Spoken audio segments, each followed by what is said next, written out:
তাহলে coffee with কারণের টক শোতে এসে ইমরান হাশমিকে বলতে হয়েছিল কোন অভিনেত্রীকে পর্দায় কিস করে তার সব থেকে বেশি খারাপ লেগেছে। 2004 সালে পর্দায় আগমন ঘটেছিল অভিনেতা ইমরান হাশমির। প্রথম ছবির নাম ছিল মার্ডার। সেই ছবিতে নায়িকা মল্লিকা শেরওয়াতকে একাধিক কিসিং দৃশ্যে অভিনয় করেছিলেন ইমরান। এতে কিসিং সিনে অভিনয় করার ফলে বলিউডে তার নাম হয়েছিল কিসার বয়।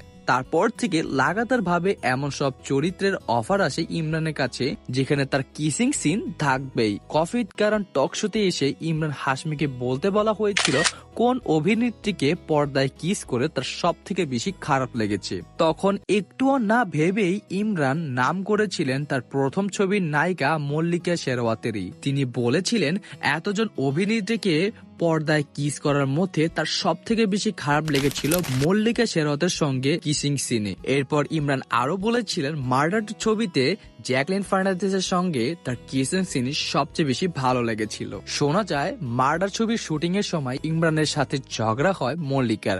শুটিং এর অসম্ভব ঝামেলা এবং তর্কাতর্কি হয়েছিল, ফলে মল্লিকার সঙ্গে তার বহুদিন কথা বলা হয়নি। প্রথম ছবিতে একসঙ্গে অভিনয় করার পর আর তারা একসঙ্গে কাজ করেননি। 2 দশক ধরে একে অপরকে এড়িয়ে গিয়েছিলেন। 2024 সালের একটি ইভেন্টে বরফ বলে এই দুই অভিনেতার মধ্যে মল্লিকাকে পাশে নিয়ে পাপ্পারাজিদের সামনে ছবি তুলেছিলেন ইমরান।